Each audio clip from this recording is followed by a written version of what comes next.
Bom dia, meus amados irmãos e irmãs. Estamos aqui reunidos em torno da mesa do nosso Senhor. Todos nós temos a plena consciência do verdadeiro sentido desta mesa, que realmente tudo isso representa para a nossa fé, para a nossa espiritualidade, para a nossa edificação. Esta é a reunião que traz aquele governo espiritual em nossa alma para todas as demais reuniões, a mesa do Senhor. Por isso nós começamos sempre a nossa semana em torno desta mesa, em torno deste assunto. E nós, irmãos, devemos sempre nos corrigir, sempre pedir ao Espírito Santo que sonde o nosso coração, para que não venhamos tratar a mesa do Senhor como uma mera liturgia, para que ela não venha se tornar algo comum na nossa vida. Cada mesa é uma nova oportunidade, é uma visão renovada, é um sentimento único para nós. Por isso, eu creio que o nosso coração, nesta manhã, deve estar centrado nessa verdade. O irmão Thomas Watson, ele disse assim certa feita, que a reunião da mesa do Senhor para nós é algo tão singular, algo tão profundo, que nós devemos, com a ajuda do Espírito Santo, buscar, diante da mesa do Senhor, ter aquela mesma sensação como se nós estivéssemos ao pé do Calvário, quando o nosso Senhor Jesus foi esmagado pelos nossos pecados. E ele acrescenta ainda: na reunião da mesa do Senhor, o Pai exibe o seu Filho por nós, dado como oferta pela culpa e pelos nossos pecados. Então ele diz: a mesa do Senhor é uma clara exibição do Filho de Deus na cruz, diante dos nossos olhos. E eu creio que essas verdades, elas corrigem todas as distorções que possam haver na nossa vida em relação a este assunto. Então, meus amados irmãos e irmãs, antes de nós comermos deste pão e bebermos deste cálice, eu quero convidá-los a ler alguns textos comigo que se encontram aqui em Mateus capítulo 27. Vamos olhar algo muito especial aqui.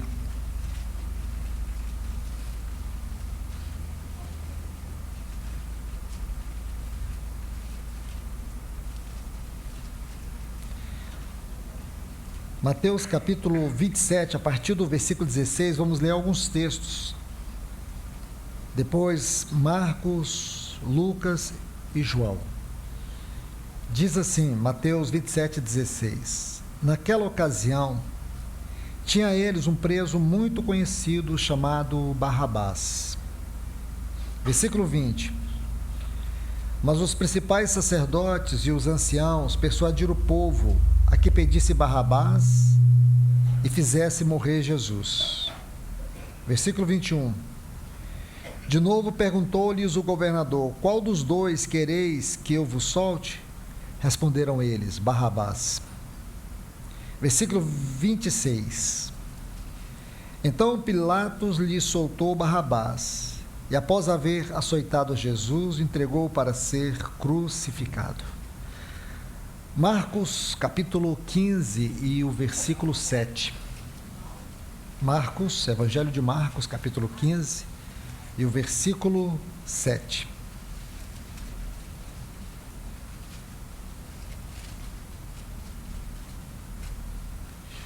Havia um preso chamado Barrabás.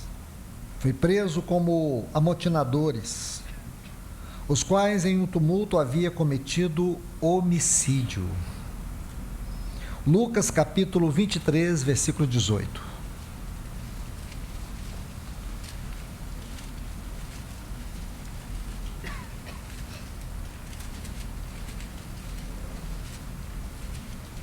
Lucas 23, versículo 18. Toda a multidão, porém, gritava: fora com este, solta-nos Barrabás. Por último, o Evangelho de João, capítulo 18 e o versículo 40.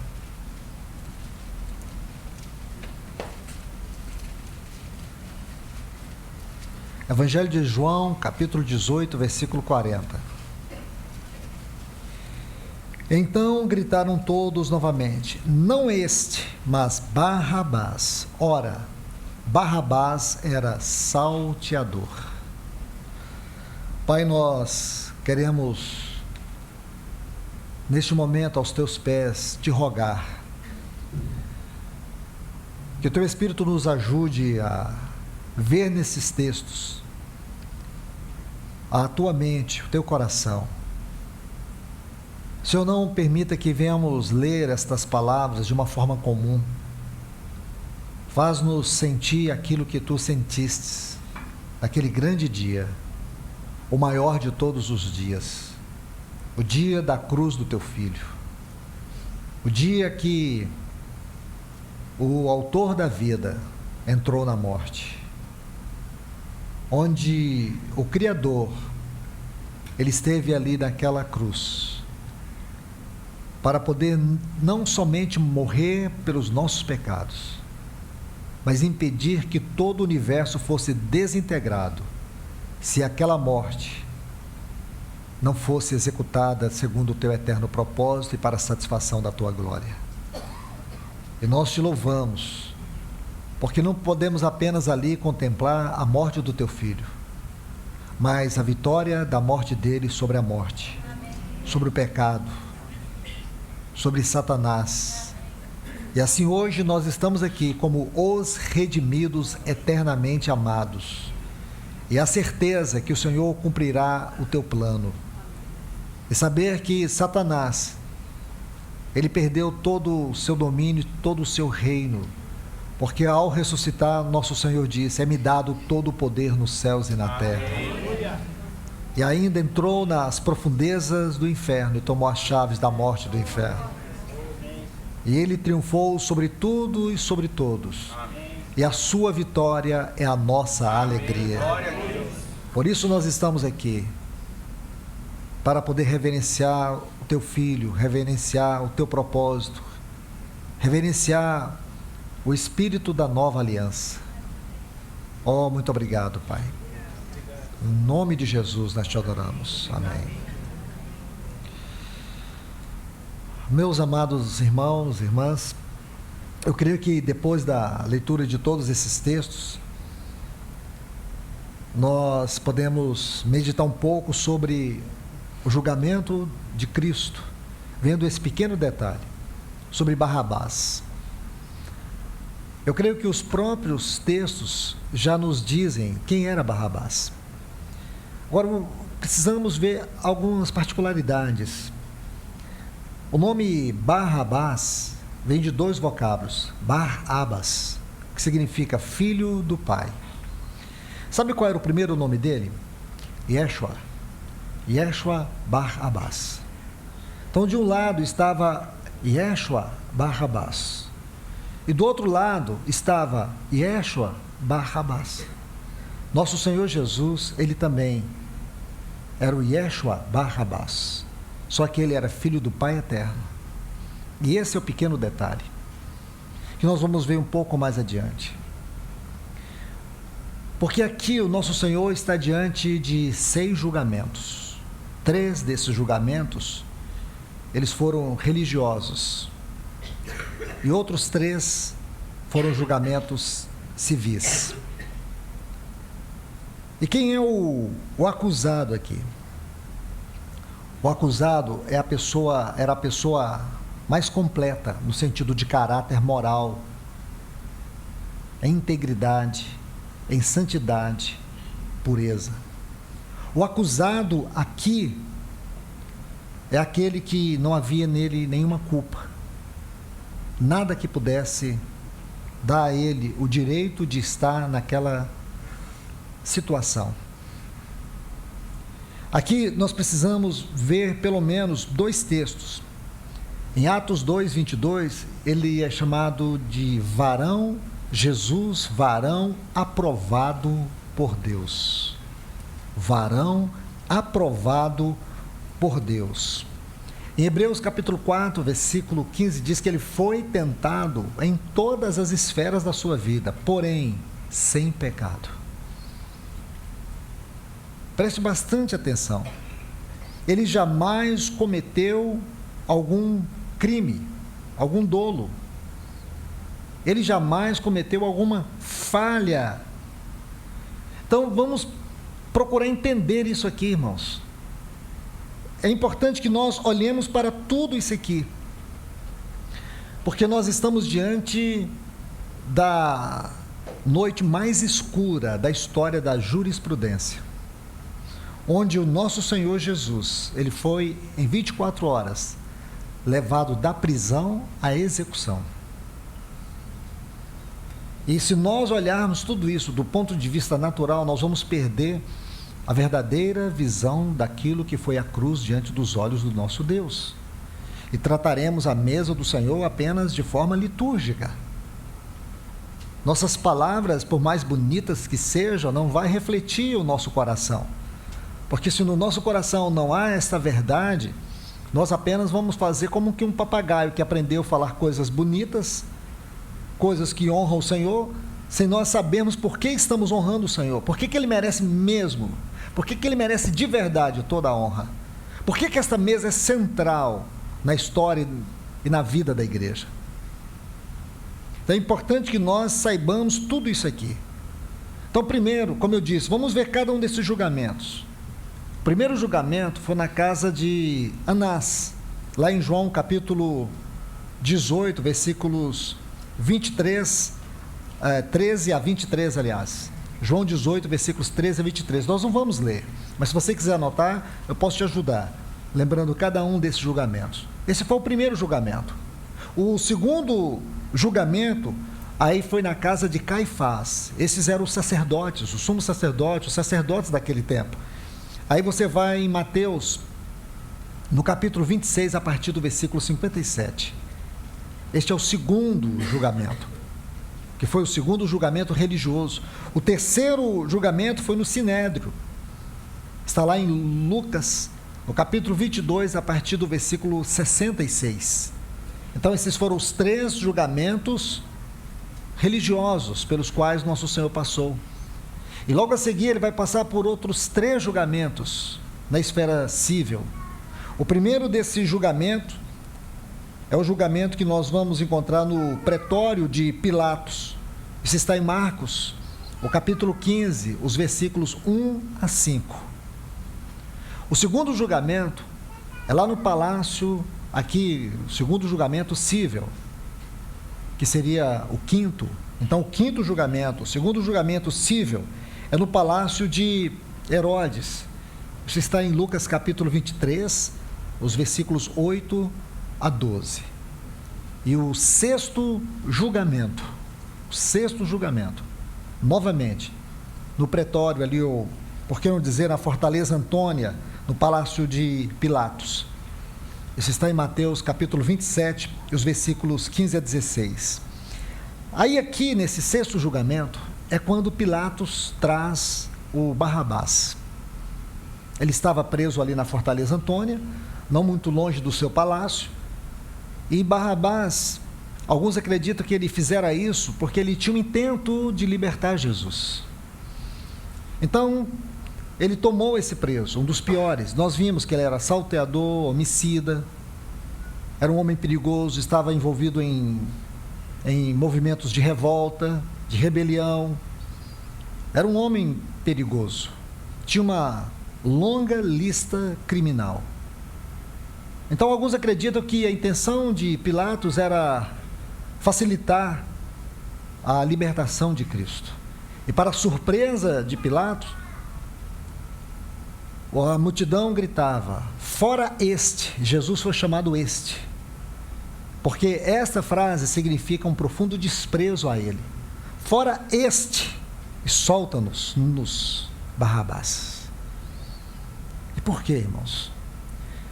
Se você estudar todos estes 6 julgamentos, eles só serviram para uma coisa: provar a inocência do nosso Senhor Jesus Cristo. Então, como foi possível?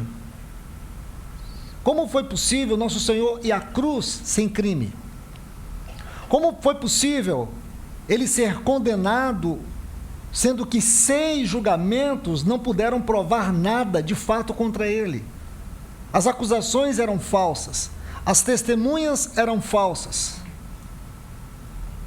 Como é que nós vamos poder explicar isso para uma pessoa que não conhece o Evangelho? Nosso Senhor Jesus foi levado à cruz, passando por 6 julgamentos, julgamentos sem nenhuma prova contundente, juízes que não tinham a menor condição moral de julgá-lo, e ele foi condenado. E o pior, colocaram ao lado dele um terrível criminoso, e mesmo assim a multidão preferiu o terrível criminoso. Como que nós vamos explicar isso? Simples demais. Havia mais um julgamento, e era debaixo deste julgamento que ele estava, e nesse ele foi culpado. Nesse sim, o juiz estava irado. Nesse, ele foi colocado, mesmo sendo inocente, sem culpa, ele tomou o nosso lugar. Ele teve que tomar o lugar de Barrabás. Barrabás, ele representa você e ele representa a mim. Ele representa todos nós.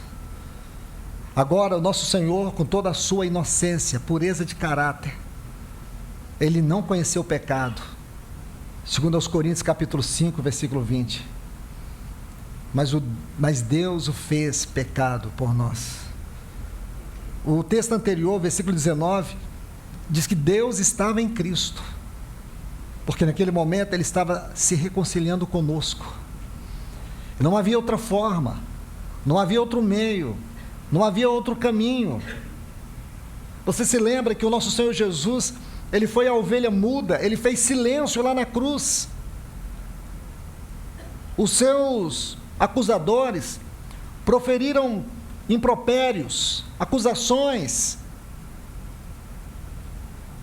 e ele permaneceu calado. Por que o nosso Senhor permaneceu calado? Porque ele foi a ovelha muda? Porque ele não buscava a sua justiça, ele buscava a nossa. Porque a sua justiça não estava nas suas palavras, estava na sua vida. Foi a sua vida que se tornou a nossa justiça. 1 Coríntios, capítulo 1, versículo 30. Isso é muito extraordinário. Observe isso, irmãos. Aqui há algo que nós precisamos perceber. Então, esses 6 julgamentos puderam provar a inocência do nosso Senhor. Nenhum testemunho digno foi provado contra ele, nem do ponto de vista religioso, nem do ponto de vista cível. Agora nós temos o último julgamento. Esse julgamento, ele tem um caráter eterno. E aqui eu preciso colocar alguns textos, eu convido vocês para ler comigo. Mas vamos ler bem devagar, irmãos. Isaías capítulo 52.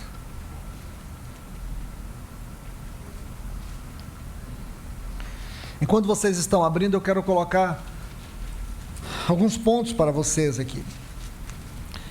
Isaías 52, Isaías 53, muitos estudiosos acreditam que Isaías 53 deveria começar justamente aqui no versículo 13, onde nós vamos ler em Isaías 52, Isaías 52, 13. Então, muitos estudiosos da Bíblia, eles dizem assim, e vocês têm que entender, irmãos, que essas divisões da Bíblia, de capítulos, foi o cardeal Hugo, Stephen Newton, que fizeram essas divisões da Bíblia em capítulo.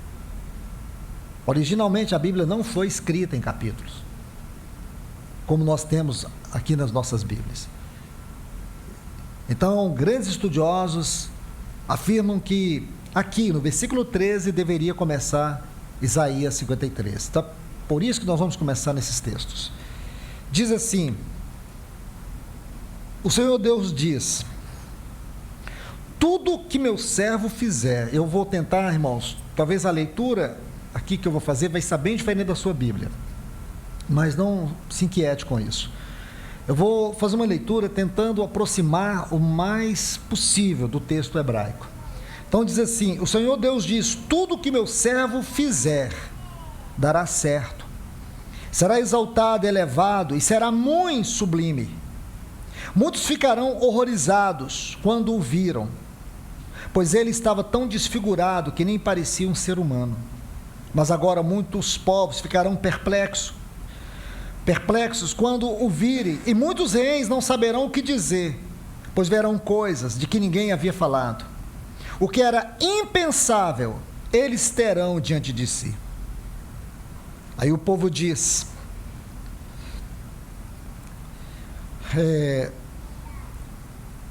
vamos para Isaías 53. O povo diz: quem poderia crer naquilo que acabamos de ouvir? Quem diria que o Senhor estava agindo, que Deus estava agindo?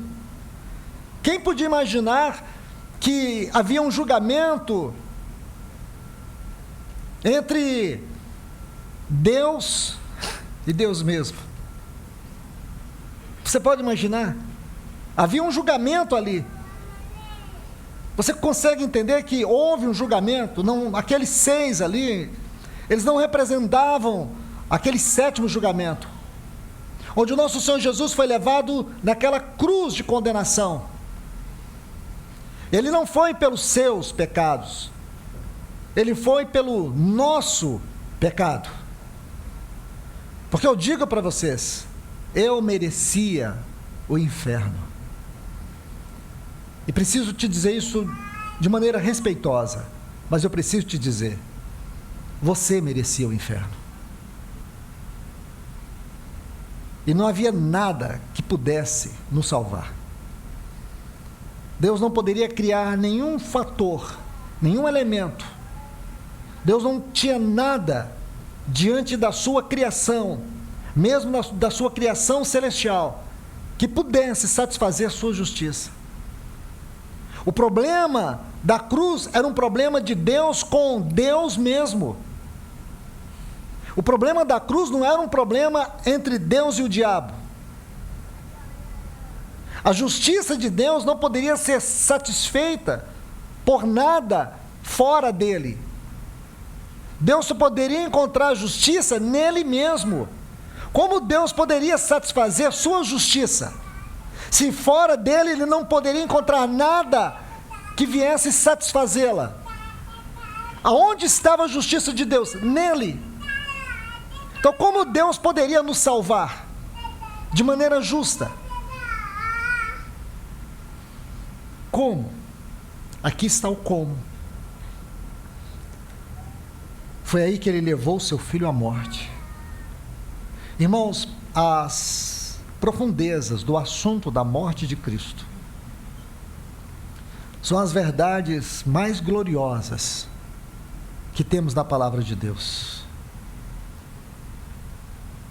São as verdades mais altas, mais largas, mais profundas que você pode imaginar. Então, a satisfação de Deus estava em Deus mesmo. Aí Isaías diz, versículo 2: pois o Senhor quis que o seu servo aparecesse como uma plantinha que brota e vai crescendo em terra seca. Não tinha aparência, nem formosura. Olhámo-lo, mas nenhuma beleza havia que nos agradasse. Ele foi rejeitado e desprezado por todos. Ele suportou dores e sofrimentos sem fim. Era como alguém que não queremos ver. Nós, nem mesmos, olhávamos para ele e o desprezávamos. No entanto, era o nosso sofrimento que ele estava carregando. Era a nossa dor que ele estava suportando. E nós pensávamos que era por causa das suas próprias culpas que Deus estava castigando, que Deus estava ferindo e o maltratando. Porém, ele estava sofrendo por nossa causa, por nossos pecados. Ele estava sendo castigado por causa das nossas maldades. Nós somos curados pelo castigo que ele sofreu. Somos sarados pelos sofrimentos e ferimentos que ele recebeu. Todos nós éramos como ovelhas que se haviam perdido. Cada um de nós seguia seu próprio caminho. Mas o Senhor castigou o seu servo e fez com que ele sofresse o castigo que nós merecíamos. Ele foi oprimido e humilhado. Versículo 8. Foi preso, condenado e levado para ser morto. E ninguém se importou com o que ia acontecer com ele. Ele foi expulso do mundo dos vivos. Foi morto por causa dos pecados do seu povo. Versículo 10. O Senhor quis esmagá-lo. Observe bem, quis fazê-lo sofrer. Está vendo aqui? Não é o mesmo que Paulo diz em Romanos capítulo 8? Deus não poupou o seu próprio filho, antes por nós o entregou. Agora a grande pergunta, irmãos, depois de fazer essa leitura em Isaías 53, a grande pergunta é: quem era o julgado? Olhando de maneira mais ampla, mais elevada, olhando de maneira real, quem era aquele julgado? Para nossa surpresa, o julgado era o juiz. O julgado era o juiz. Quem sofreu a dor daquela cruz? Você sofreu? Nós sofremos? Barrabás sofreu? Pilatos sofreu? Não. O Pai sofreu. O juiz sofreu. Entenda isso, irmãos. O julgado era o juiz. Você já pensou nisso? Já conseguiu colocar isso diante dos seus olhos? Deus estava sendo julgado em seu filho? Sim. A dor era dele. O sofrimento era dele. Imagine o que significa esse verso 10 de Isaías 53. Vê se você vai conseguir entender isso. Ao Pai agradou esmagá-lo. Como agradou? Qual pai se alegra em ver o seu filho sofrer? Eu digo, o seu filho amado. Você pega Efésios capítulo 1, do versículo 1 até o 6, Paulo vai fazer várias descrições sobre o Senhor. Paulo, apóstolo de Cristo Jesus, pela vontade de Deus, aos santos e fiéis em Cristo. Ele sempre vai fazer essas referências. Ele vai dizer: bendito Deus e Pai de nosso Senhor e Salvador Jesus Cristo. No versículo 3. No versículo 4 ele diz assim: assim como nos escolhestes nele, sempre fazendo essas referências a Cristo. Mas quando chega no versículo 5 e 6, ele vai fazer algo muito especial. Ele vai chamar de Cristo o amado. Ele muda radicalmente. O amado. Porque o nosso Senhor Jesus, ele sempre foi eternamente o amado do Pai. O Filho no qual o Pai tinha todo o seu eterno prazer. Como Deus pôde encontrar prazer em esmagar seu Filho na cruz? Aqui significa de maneira muito clara: Deus agradou porque Deus agora estava satisfeito em sua justiça. Agora Deus não teria apenas um filho para a sua satisfação eterna.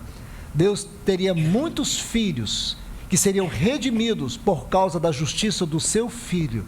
E assim nós teremos uma eternidade com Deus, amados eternamente, como nosso Senhor Jesus sempre foi amado. Por isso Deus encontrou essa satisfação. Agradou aqui, ele encontrou plena satisfação na morte do seu Filho. Agora sua justiça é satisfeita. A justiça do Pai está satisfeita. Agora o Pai está satisfeito na sua justiça. Observe isso. O tribunal ali não era o tribunal de Pilatos. O tribunal ali era o tribunal de Deus. O verdadeiro tribunal estava no trono. Ali era um tribunal que ligava o trono e a cruz. O trono e a cruz. Uma vez um irmão me questionou sobre isso. Se não era um verdadeiro teatro esses julgamentos. E eu disse para ele: irmão, honestamente, parece que sim. Aí ele me fez a pergunta: então por que Jesus morreu? Eu falei: não é por causa desses tribunais. O verdadeiro tribunal é o tribunal do trono, e foi nesse tribunal que ele foi julgado. Então você imagine onde nós seríamos julgados. É aí, e daí que a ira de Deus se derramou. Aí você consegue entender que todos nós, na verdade, estávamos nesse tribunal nele. Todos nós. Observe isso. Havia mais pecados e mais culpa sobre Cristo do que sobre Barrabás. Porque os pecados e toda a culpa que estava sobre Cristo era por imputação. O que quer dizer isso? Que Deus imputou sobre ele todas as minhas, todas as suas culpas, as nossas culpas. Deus colocou sobre o seu filho. O que quer dizer? Havia mais culpas e mais pecados sobre Cristo do que sobre Barrabás. Ele assumiu a culpa de toda a humanidade. De toda a humanidade. Irmãos e irmãs, eu quero falar algo aqui para vocês. O que é justiça de Deus? No texto grego, tem uma palavra que é um sufixo, que é Pérgamo. Aquela igreja da Ásia, Pérgamo. O que quer dizer a palavra Pérgamo? Este é um sufixo que é usado para intensificar as coisas. É quando algo chega a um limite máximo. Então é Pérgamo. A palavra gamo é casado. Pérgamo é uma igreja hipercasada com o mundo. A primeira ação de Deus para nos perdoar, Ele deu seu Filho. Na encarnação Ele deu. Mas quando Deus foi trazer sua justiça e aplicar a nossa vida, Ele não apenas deu seu Filho, Ele nos perdoou. Perdoar quem merece ser perdoado é humano. O verdadeiro e eterno perdão é perdoar quem não merece ser perdoado. Você consegue entender isso? Perdoar quem merece ser perdoado é humano. Agora, perdoar quem não merece ser perdoado é divino. E eu te pergunto, você merecia ser perdoado? Eu não merecia.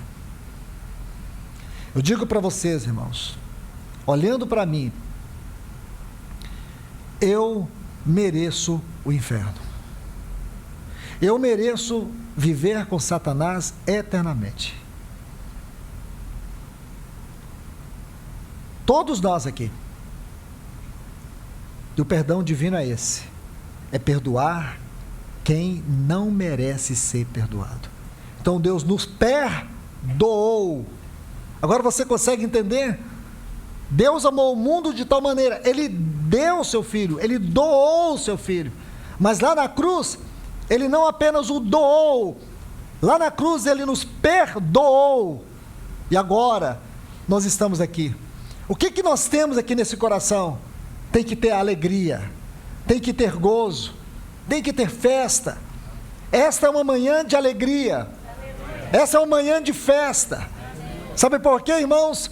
Porque nós éramos aquele Barrabás. Nós tínhamos pecados, nós estávamos condenados, nós estávamos destinados à condenação eterna. Mas veio o nosso Senhor Jesus, o eterno Filho do Pai, o eterno Barrabás, e Ele tomou o nosso lugar, naquele terrível julgamento da ira de Deus. A ira de Deus não caiu sobre nós, a ira de Deus caiu sobre Ele. Paulo descreve isso, irmãos, de uma maneira linda em Efésios capítulo 1. Ele diz assim: e vos vivificou, e vos deu vida, estando vós mortos nos vossos delitos e pecados, nos quais andastes outrora, segundo o curso deste mundo, segundo o príncipe da potestade que atua nos filhos da desobediência. Éramos, por natureza, filhos da ira. Agora eu vou dizer para vocês, a frase mais linda que você vai encontrar na Bíblia é esta: mas Deus. Mas Deus, foi Deus. Mas Deus, foi Ele. Porque se fosse, mas eu estaria no inferno. Mas graças a Ele, mas Deus, sendo rico, sendo superabundante em misericórdia, em não dar a mim e a você o que merecemos, mas Deus, sendo rico em não dar a nós o que merecemos, sendo rico em misericórdia, por causa a sua misericórdia emana do seu amor, por causa do seu grande amor. E que amor é esse? Ele diz: o amor com que nos amou. Como Ele nos amou? A minha pergunta é: como Deus nos amou? De qualquer maneira? Não tem palavras. Então é de tal maneira. Consegue ver isso? De tal maneira. Por causa do seu grande amor com que nos amou. Mas Ele nos amou de tal maneira. Como é possível isso? Eu vou explicar para vocês. Ele nos amou com a sua própria compulsão de amar. Foi pela sua própria compulsão de amar que Ele nos amou. Porque não havia em nós nada que pudesse gerar interesse, nada que pudesse atraí-lo. Ele nos amou.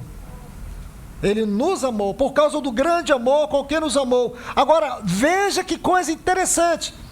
Ele nos amou estando nós fazendo boas obras, estando nós cuidando das pessoas pobres, doentes, visitando as pessoas nos hospitais, estando nós vivendo uma linda e maravilhosa comunhão, estando nós amando uns aos outros. Não, estando nós mortos em delitos e pecados. Aí sabe o que Ele vai dizer? Olha se não assombra o seu coração. Nos deu vida juntamente com Cristo. O que quer dizer isso? Que tudo o que aconteceu com Cristo na cruz, aconteceu conosco. Ele foi condenado, nós estávamos condenados. Ele foi crucificado, a Bíblia vai dizer que fomos crucificados com Ele. Ele morreu, tudo isso está em Romanos capítulo 6, versículos 4, 5, 6. Versículos 4 diz: fomos sepultados com Ele na morte pelo batismo. Versículo 5, fomos unidos com Ele na sua morte. Então a Bíblia vai dizer que nós fomos sepultados, fomos crucificados, fomos mortos. E a Bíblia também vai dizer que nós fomos ressuscitados com Ele. Colossenses capítulo 3, versículo 1, diz que nós fomos ressuscitados com Ele. Tudo o que aconteceu com Ele é bênção na nossa vida. É bênção. Tudo que foi próprio a Ele naquela cruz é próprio. Condição, a menor condição de chegar para você e te acusar, e imputar culpa sobre você e te condenar no inferno. Ele não tem mais essa autoridade. Porque a morte de Cristo destruiu todos os poderes do inferno. A crucificação de Cristo colocou Satanás numa condição que ele não tem poder de nos acusar. O sangue derramado na cruz pagou o preço, ou todo o preço que se exigia da justiça de Deus para que ela fosse satisfeita. E todas as vezes que Deus olha para nós, o que Ele vê? Ele vê o sangue do Calvário. Ele vê o sangue do Calvário. E esse sangue age a todo tempo na nossa vida diante de Deus. E diz não somente isso, nos deu vida juntamente com Cristo, pela graça. Deus nos deu que não merecíamos, sois salvos. Mas não somente isso, e nos fez assentar nos lugares celestiais em Cristo Jesus. Isso é outra maneira de vermos aquilo que está em Hebreus capítulo 10, versículo 19. Tendo, pois, intrepidez para entrar no lugar santíssimo. Agora, irmãos, o véu que